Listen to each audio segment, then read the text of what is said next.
Today, we're diving into a really important health signal, one that often just flies under the radar, but is a massive warning sign for type 2 diabetes.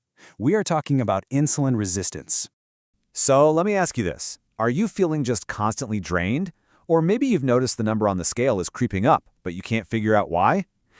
These feelings might be more than just everyday stress. They could actually be your body's first quiet clues about insulin resistance.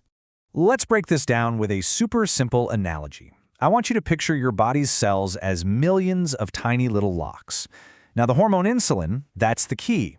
Normally, insulin just unlocks these cells to let sugar, glucose, in for energy. But with insulin resistance, it's like the locks get rusty and stubborn. The key still fits, but it has a really hard time turning. That means sugar struggles to get into the cells where it's needed. So, how does this actually show up in the real world? First, let's look at the signs your doctor sees, the kind of stuff they can find through routine tests in the clinic. Okay, the number one most direct sign is high blood sugar, or what doctors call hyperglycemia.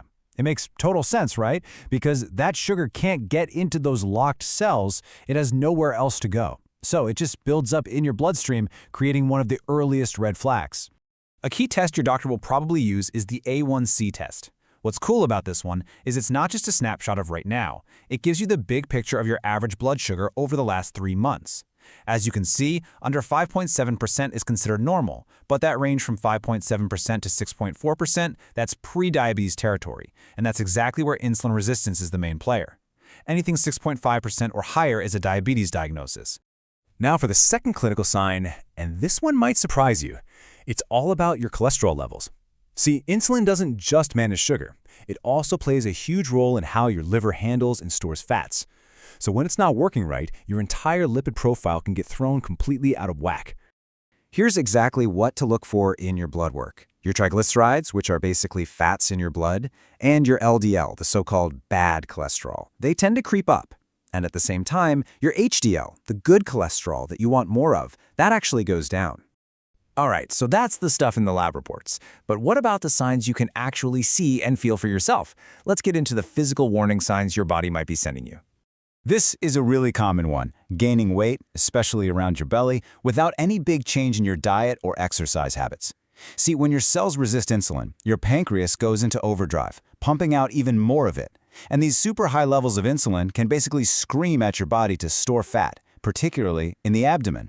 And then there's that feeling of being tired all the time. And I'm not talking about regular I need a coffee tired. This is a deep, persistent fatigue. And it makes perfect sense when you think about it.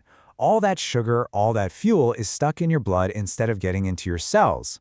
So your body has plenty of energy on board, but your cells are literally starving. You might also notice this weird cycle of being crazy thirsty and having to run to the bathroom constantly. Here's the chain reaction that's going on. The high sugar in your blood makes your kidneys work overtime to filter it all out. To do that, they pull water from your body, which, you guessed it, makes you have to urinate more. And all of that can lead to dehydration, which in turn makes you feel incredibly thirsty. It's a real vicious cycle. Here's one you can actually see. Keep an eye on your skin. A condition called acanthosis nigricans can show up, and it looks like dark, thick, almost velvety patches of skin. You usually find these in body folds. Think the back of your neck, your armpits, or even your groin area. A more surprising symptom can actually pop up in your feet. You know that pins and needles feeling? It might not just be a random thing. Even before you get a full diabetes diagnosis, high blood sugar can start to cause nerve damage, which is known as neuropathy. Now, it's really important to know that this isn't just a concern for adults. Kids can also develop insulin resistance, but the signs are often a whole lot harder to spot. In children, really obvious symptoms are pretty rare. The most visible sign is often that same skin darkening we just talked about. Beyond that, it mainly shows up as an increased risk for other health issues like high blood pressure and high cholesterol. Okay, we've gone through the signs your doctor sees and the symptoms you might feel. So now for the most important part of this whole conversation. What comes next? This is all about taking action. This quote just nails it, doesn't it? Recognizing these signs, that's the crucial first step. But what truly, truly matters for your health is what you decide to do with that knowledge. Talking to a doctor can sometimes feel, intimidating, especially if your symptoms feel a little vague.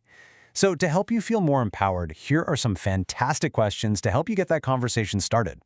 Seriously, don't be afraid to ask things like, why am I gaining weight when my diet hasn't really changed? Or what test do I need to see if I have insulin resistance? Or a big one, does this mean I'm definitely going to get diabetes? And finally, what lifestyle changes do you recommend? Asking these kinds of questions moves you from just worrying to actually creating a plan.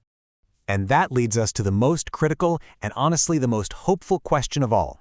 Is this a permanent thing, or is there something you can actually do to change course? And the answer is a powerful, hopeful yes. The source material is very clear on this. It is absolutely possible to improve and even reverse insulin resistance with changes to your lifestyle. And this is so crucial. This is not a diabetes diagnosis. It's a warning sign, yes, but it's also an opportunity. You're in an increased risk, but you have the power to step in and do something about it. So what does that look like on your plate? Well, the source suggests focusing on foods that help keep your blood sugar steady.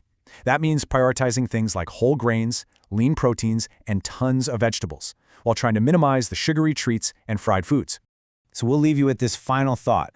Knowledge is that first powerful step, and now you have it.